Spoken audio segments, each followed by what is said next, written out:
sé qué pasar con mi cámara que no se ve. Eso le iba a preguntar. Ahí no, como que lo intento iniciar, pero no. Está raro. Pero bueno, ¿hay algún problema si me iniciamos así? Por mí no. Pues por mí no hay ningún problema. Es Bueno, como usted listo. decide. Empecemos Y vamos a ver si para no se qui- adapta. para no quitarle más tiempo. Bueno, maestro, buenas tardes. Mi nombre es Jonathan Mejía López. Yo soy estudiante del último semestre de maestro de música de la Universidad Nacional Abierta de Distancia.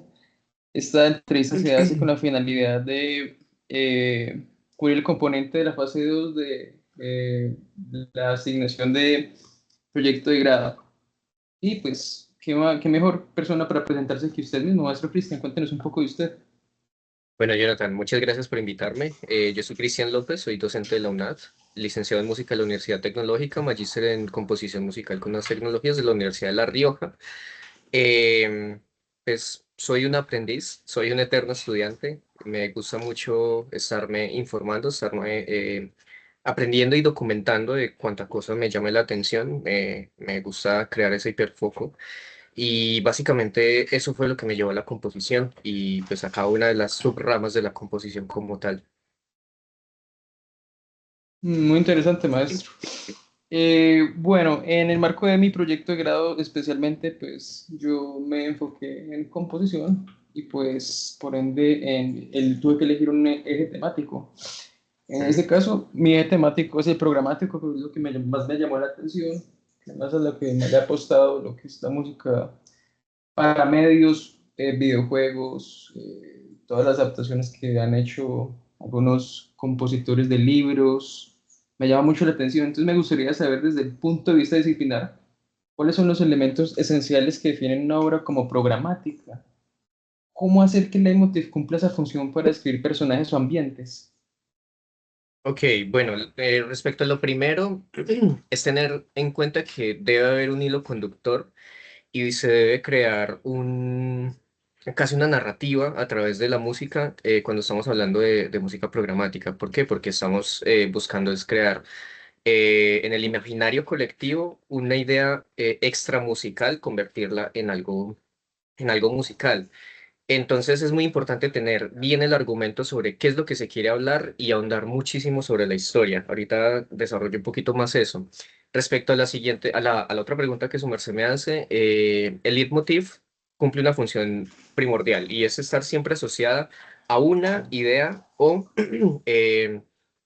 a una idea, emoción, personaje o cualquier componente extra musical específico. ¿Cómo se mantiene esa idea musical que sea afectiva y que los oyentes siempre lo vayan a relacionar con lo que yo quiero que sea relacionado, utilizándolo de esa manera? ¿Qué quiere decir? Que si yo tengo un leitmotiv que representa a un personaje, a no ser de que haya una razón narrativa, yo ese leitmotiv no lo puedo utilizar para otros contextos, ¿sí? No lo puedo utilizar como, bueno, ese leitmotiv me suena como algo alegre, es un leitmotiv que está asociado a este personaje, pero aquí tengo una situación alegre en un contexto totalmente diferente y no involucra a ese personaje, ahí es en donde el leitmotiv se pierde. Y el oyente se va a confundir, de hecho.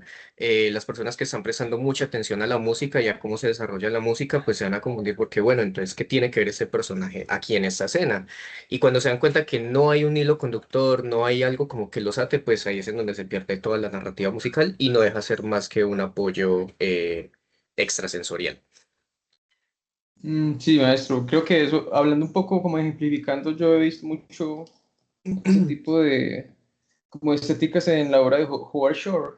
Por ejemplo, en El Señor de los Ujú. Anillos vemos que hay unos leitmotivs muy específicos, digamos desde los Rohirrim, y siempre que uno escucha ese leitmotiv, inmediatamente se asocia a eso. O sea, y no se sale de contexto, Exactamente. sino que es para un contexto muy específico.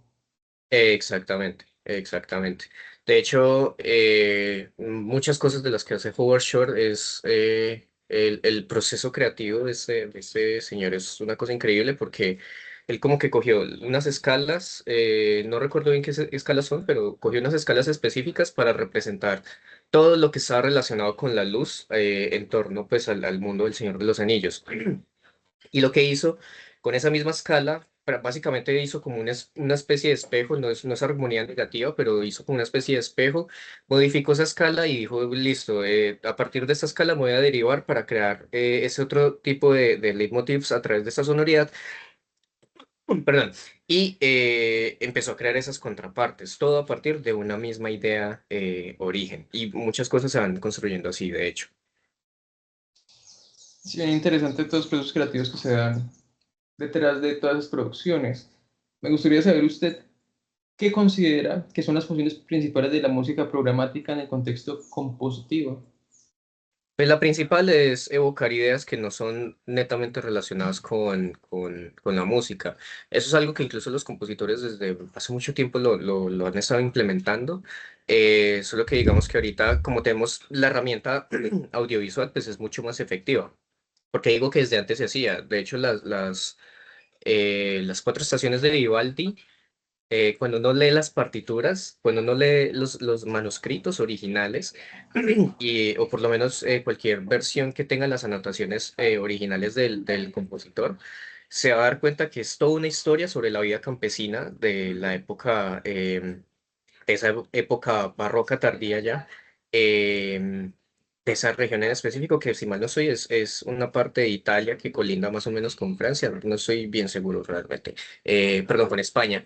Eh, pero es como la vida de los campesinos y él a través de la música pues está evocando eso, lo que pasa con los campesinos, pero digamos que en su momento no era tan efectivo, nosotros lo escuchamos, incluso cuando escuchamos las estaciones de Vivaldi, escuchamos una idea totalmente distinta, los medios audiovisuales hoy en día tienen la culpa de eso, pero eso inició como una representación musical de qué era la vida campesina en ese contexto histórico y geográfico. Entonces, eh, la principal función de la música programática es sintetizar esas ideas extramusicales del entorno que nos rodea y volverlo algo musical. Perfecto. Sí, el ejemplo de Vivaldi era un ejemplo que yo discutía qué día porque, digamos, en el contexto histórico que se genera esa especie como de representación, era muy contrario porque, digamos, que existía la música absoluta y la música descriptiva y pues hubo un choque entre esas dos corrientes. Creía que la música absoluta no debería tener como representaciones de nada, sino que era música y ya. Entonces creo que Vivaldi está muy, muy adelantado a la época cuando hizo las cuatro estaciones. Bastante, sí, bastante. Porque es que, claro, las partituras describen muchas cosas como, y son muy descriptivas, y de hecho ahorita vamos a ahondar más en eso, y es que decían, este pasaje representa a un campesino borracho yéndose hacia su casa después de trabajar, o sea, es algo muy específico eh, que está intentándolo representar a través de componentes musicales. Entrando un poco más en materia, ¿qué metodología específica utilizaría usted para traducir elementos narrativos en un material musical concreto? Particularmente lo llevo pues un poco a mi escenario, que tengo que abordar algunos personajes complejos, digamos, de la literatura, que es, uno es Drácula, pues el libro de Drácula, Jekyll y Mr. Hyde, y la criatura de Frankenstein. ¿Cómo Ujú. iniciaría usted ese proceso de construcción de identidades sonoras? Ok, pues lo primero que yo haría es em, abordar cada personaje.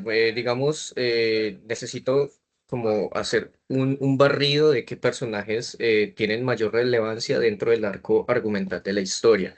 ¿Por qué? Porque yo primero necesito entender esos personajes por fuera del contexto de la historia. ¿Qué significa? ¿Cuál es el background? ¿Sí? Esperemos esa pequeña interrupción ahí. Listo. Listo. Personas llegaron de su viaje. Em, Ya, retomando, todos los personajes tienen un background, tienen una historia, tienen unas características que no se limitan solo a la historia a la cual ellos están relacionados, sino que realmente hay muchas cosas detrás, lo que hoy en día llamamos lore. Entender primero cuál es el lore, las motivaciones, la psiqui de cada uno de esos personajes aislado del contexto. Porque cuando yo los empiezo a poner en contexto es que yo empiezo a jugar con esas ideas primerizas. ¿Qué quiere decir? Yo extraigo por ejemplo, a Drácula, el Drácula clásico. Entonces no es solo un monstruo, sino que es una persona que fue transformada en esa criatura. Entonces, ¿quién era él antes? Sí, antes de ser esa criatura que se volvió mitológica, empezó literaria, luego se volvió mitológica, o no sé si fue al revés. ¿Quién era esa persona antes? Ese humano que fue alguna vez ese Drácula. Qué motivaciones tenía, qué fue lo que lo condujo a convertirse en esa criatura. Entonces es entender como ese background que tiene ese personaje, esa historia que carga ese personaje por fuera para empezar a crear ideas musicales a partir. Entonces, a partir de esa descripción, yo puedo decir, listo, esta melodía siempre la voy a asociar, o este sonido, o esta armonía, qué sé yo, siempre la voy a asociar a ese personaje. Ya cuando yo pongo los personajes en contexto, es que yo empiezo a transformar esas ideas. ¿Por qué? Porque el contexto dentro de una narrativa audiovisual o una narrativa literaria todo el tiempo se está modificando y va haciendo como cambios, ¿cierto? El lector o el espectador está viendo una cosa, pero a través de la narrativa realmente se está conduciendo hacia un desenlace. Diferente de lo que se podría esperar. Empiezan a contar ya las motivaciones de estos personajes, entonces muchas cosas van cambiando en el contexto. Por eso yo primero intento definir para mí qué significa ese personaje por sí mismo y ya después lo empiezo a poner en contexto, que dentro del contexto yo puedo cambiar la armonía, puedo hacer variaciones del motivo, puedo ponerlo a interactuar con otros motivos, entonces es como hacer esa primera idea que es coger el personaje solito, tratar de entender cada uno de esos personajes, qué es ese universo que está ahí creado y luego empezar a hacer unos esbozos de qué puede significar a partir de esas descripciones musicalmente cada uno de esos personajes y ya luego ponerlos en contexto, que es en donde todo el tiempo va a estar cambiando y se van a estar modificando y se van a estar jugando con estas ideas. Bueno, en base a esto que usted me dice que en este momento hay un desafío importante que es como mantener esa coherencia musical mientras que se preserva la identidad específica de cada historia, de cada, digamos, de cada entorno, porque no solamente los personajes se van a representar, sino que hay como unos escenarios, hay unas atmósferas que se representan. ¿Cómo abordar ese desafío para mantener esa coherencia musical sin perder la identidad de cada motivo, de cada esencia de la historia que se quiere narrar? Ujú. Ahí lo importante es priorizar ideas. ¿Qué quiere decir? Dentro por ejemplo, ciñéndonos a un libro, a un texto literario, estos suelen ser muy descriptivos, casi minuciosamente hacia el detalle. O sea, claro, porque es que la narrativa que la palabra escrita es muy distinta a la narrativa que se puede generar con el sonido. Entonces, digamos que en la palabra escrita me puedes meter un universo de muchas cosas, hacer puntos aparte, puntos seguidos, muchas cosas dentro del mismo texto, cosa que en la música rayaría con la aleatoriedad. ¿Qué quiere decir? Que en un fragmento dice, estaba el personaje tal, en un día que estaba haciendo muy gris, pero afuera estaba sonando un carro con una alarma. Entonces empiezan a hacer muchos detalles. Yo musicalmente, ¿qué voy a omitir de ahí? Por ejemplo, a mí, ¿qué es lo que me interesa principalmente de ese momento? El estado de ánimo del personaje. No me interesa de pronto tanto su contexto, no me interesa de pronto tanto eh, cosas externas, eso se llaman señales sonoras que están sucediendo, como la alarma, como el avión que pasó ahorita, como ese tipo de detalles. Digamos que yo no voy a ser minucioso con ese tipo de cosas en mi narrativa musical. ¿Por qué? Porque cuando yo empiezo a meter muchas ideas dentro del mismo fragmento, ya empiezo a jugar con la aleatoriedad y eso ya es terreno difícil. Es terreno difícil porque incluso el mismo Schoenberg lo decía, que uno no puede ser ni muy monótono, pero tampoco se puede estar variando todo el tiempo y presentando ideas nuevas porque se llega a la aleatoriedad. Entonces, resumida cuenta, yo quería priorizar elementos de la narrativa. ¿Yo qué priorizo? Estados de ánimo, atmósferas, introspecciones o interacciones con otros personajes, ¿sí? Entonces, por ejemplo, si está interactuando con otro personaje o es una conversación, también voy a pensar en la forma musical o en géneros musicales. ¿Cuál sería lo mejor que yo puedo hacer para simular una conversación entre dos personajes? Un contrapunto, o incluso puedo hacer una fuga, o puedo jugar con esas ideas. Entonces, Son como esas cositas. Priorizar ideas, perdón, de la narrativa para convertirlas en música y además ceñirme y buscar formas musicales que me puedan ayudar con mantener esa lógica que yo quiero conservar. ¿Sí? Ya, por ejemplo, si cambia la escena, cambia totalmente, pues si yo quiero generar, por ejemplo, tengo un punto aparte, lo que yo hago a nivel musical sería una cadencia auténtica. ¿Para qué? Para decir, esa idea que ya cerró, vamos a ir a otro lado nuevo. Sí, que como funcionan los textos cuando me ponen un punto aparte es porque va a seguir el mismo argumento, obviamente, pero me lo va a abordar desde una idea distinta. Entonces yo haría lo mismo a nivel musical. Para mí, los puntos aparte son una cadencia auténtica. Ahí se cierra una sección y empezaría inmediatamente con la otra. Sí, maestro, creo que la lógica funciona como una manera de puntuación y también pues todas las dinámicas que podemos utilizar dentro de una obra. Ujú. La música programática funciona tanto para conocedores como para los que desconocen. Creo que siempre hay como una percepción sensorial.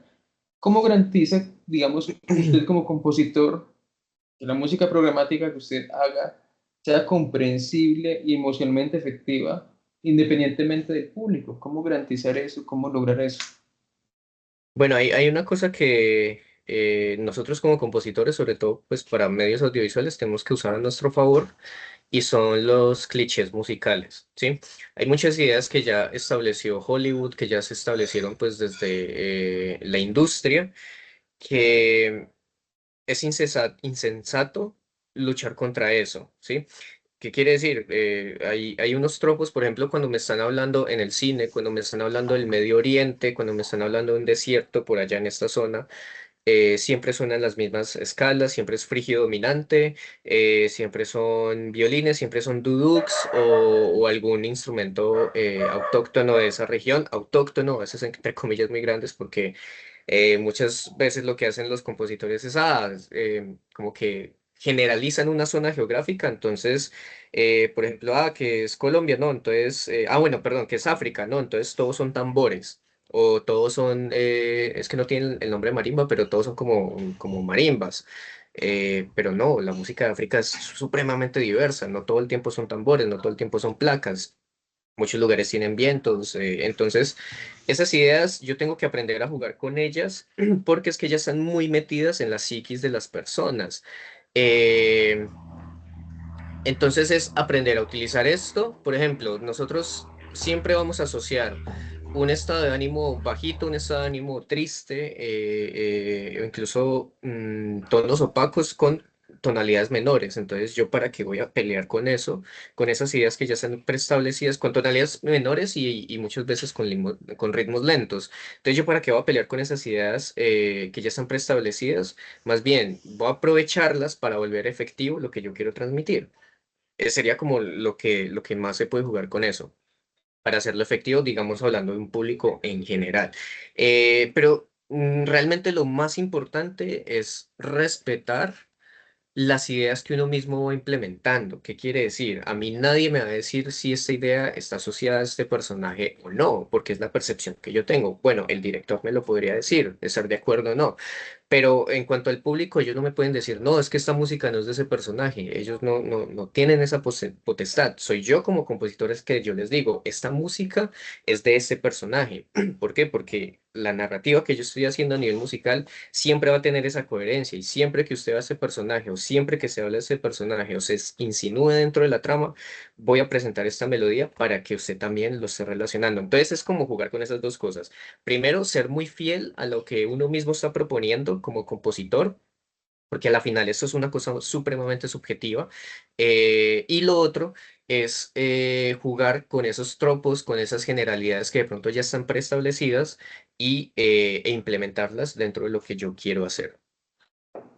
Ya sí, creo que en cierto ámbito todos tenemos en la cabeza, cualquier persona, independiente de si es músico o no, los intervalos de segunda De de tiburón. Tiburón, todos lo tenemos en la cabeza, hasta las Sí, lluvias de Castamaré, de Game of Thrones, todo el mundo reconoce eso y lo asocia con algo. Es decir, exactamente. es Y por poco. ejemplo, antes de eso, ¿quién le decía a uno que un tiburón sonaba así? No, es que eso me lo dijo el Sí, compositor de ahí y fue por eso que se empezó a asociar. sí, inclusive las disonancias de esa película Psycho, y Ajá, la escena de la bañera es muy contundente. Encontrar en muchas películas de terror actual un recurso muy similar. Maestro, sí. pues este era como un poco lo que le quería preguntar. Yo sé que usted es una persona muy ocupada, pues tampoco le quiero quitar ni abusar un poco más de su tiempo. No, tranquilo, Pero yo, tranquilo. En este momento estamos tranquilos de tiempo, así que no pasa nada. Si tienes más preguntas, hazlas. ¿Listo? Lo importante es ah, que con buen material y pues que yo sea de ayuda, que es lo que más me interesa. sí, no, estas eran las preguntas y pues yo ya inicié el proceso compositivo. Ujú. En cierto modo, pues sí me encontré un poco con lo que usted decía. Comenzaron a surgir muchos motivos, un motivo acá, este me gusta, pero entonces digo, uy, venga, eso no lo puedo meter en el mismo lugar. Exactamente. Toca Ajá. comprender los contextos. Y creo que sí Exactamente. es un trabajo muy amplio porque me toca releer otra vez partes del libro, ver esta escena, cómo es que va a tratar de tener esos elementos extramusicales muy en cuenta, pero sí es un poco arduo, es un poco Ujú, arduo porque yo creo que recopila todos los elementos de los ejes temáticos, timbre, melodía, armonía, tiene todo. ujú. Entonces, sí, ahí voy un poco con ese trabajo y vamos a ver, espero que me alcance la vida para terminar el proyecto. Sí, sí, oye, sí le voy a alcanzar. No, Eh, maestro, yo por, sí, a- yo por sí, aquí sí. tengo, Ujú. aprovechando que estoy en el computador, al final me puede conectar en el computador. Tengo un ejemplo que puse a hacer a unos estudiantes que tuve alguna vez en otro contexto, em, pero era la representación musical de un cuento. Entonces había que utilizar leitmotivs, había que utilizar varios recursos y por aquí tengo, sí, tengo un resultado que yo hice, lo hice hace unos añitos. No sé si lo quieres escuchar como para yo hablarte un poquito de eso y ya terminar como con ese ejemplo. ¿Qué te parece? No, perfecto, sí, claro. Listo. Entonces, mientras voy compartiendo acá, lo voy haciendo el contexto. Ese cuento es el cuento, es uno de los relatos de Edgar Allan Poe que es sobre la máscara de la muerte roja. La Máscara de la Muerte Roja, pues es una apología a la peste negra que está viviendo Europa, a uno de los tantos brotes de peste negra que vivió Europa. Y, y lo que sucede es que en un reino, cuando todo eso estaba sucediendo, antes de que la enfermedad llegara con un brote fuerte, el monarca de este reino lo que hizo fue coger a todos sus amigos, a todos sus adeptos, y se metieron en el palacio. Y las personas que están afuera, los campesinos, la gente del común, todas sucumbieron, todas murieron y todas tuvieron que vivir con la peste de la muerte roja ahí acechándolos. Lo que sucedía era que ellos dentro, todas las noches, pues para pasar el tiempo, tenían una costumbre de hacer fiestas y todos iban con máscaras, con ese tipo de fiestas victorianas en donde todos llevan antifaces y todos van como con muchas perchas y muy disfrazados. Hacían ese tipo de fiestas, pero siempre había un momento en el que sonaba unas campanas de un reloj en una habitación y y ese momento como que detenía la fiesta, ¿sí? Entonces era como una especie de fiesta macabra, pero en el momento en que sonaba el reloj, detenía la fiesta, los músicos paraban, la gente paraba de bailar y como que por un momento se acordaban de lo que estaba sucediendo afuera. En una de esas, creo que cuando marcó la medianoche o antes de la medianoche, el rey del lugar, en medio de las campanas, se dio cuenta que había un personaje que estaba disfrazado como una persona con los síntomas de esta enfermedad. Eso lo enojó muchísimo, entonces lo que hizo fue irse detrás de él. Esta otra persona que está disfrazada, pues empezaron a forcejear, luego una persecución, sucedieron muchas cosas y a lo último se dieron cuenta que no era una persona, sino que era un montón de ropa harapienta que estaba ahí y la persona supuestamente había desaparecido por completo. Y resulta que eso era una simbología de cómo la enfermedad de la muerte roja se les metió al castillo y finalmente todos sucumbieron a la enfermedad. Entonces, el cuento tiene muchos, muchos detalles. Habla de unas habitaciones, habla de unas habitaciones de colores, habla de muchas cosas que dentro de la narrativa general que yo adopté para mostrarlo a nivel musical, No los tuve en cuenta porque no era, digamos que lo que yo te mencionaba ahorita, perdón, lo que yo te mencionaba ahorita, que uno no puede coger cada detalle, si me estoy yendo desde lo literario, yo no puedo coger cada detalle porque es que se me vuelve algo totalmente aleatorio. Entonces el resultado de eso fue esto. Lo vamos a escuchar una vecesita y ya luego como que te voy nombrando o ya su merced me va diciendo con relación a lo que yo te conté, me va diciendo, ah, sí, esta idea como que está asociada a esto o esto podía representar esto otro. De hecho me interesa más eso, de pronto su merced que puede apreciar de eso. Ahí está compartiendo con el audio. Sí, sí, está bien.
Ujú. Listo, entonces sí, esa es como la representación musical del cuento que te nombré ahorita. No sé si de pronto identificas algunos elementos, hay unos elementos que son, digamos, obvios dentro de cómo pueden sonar cosas en el exterior.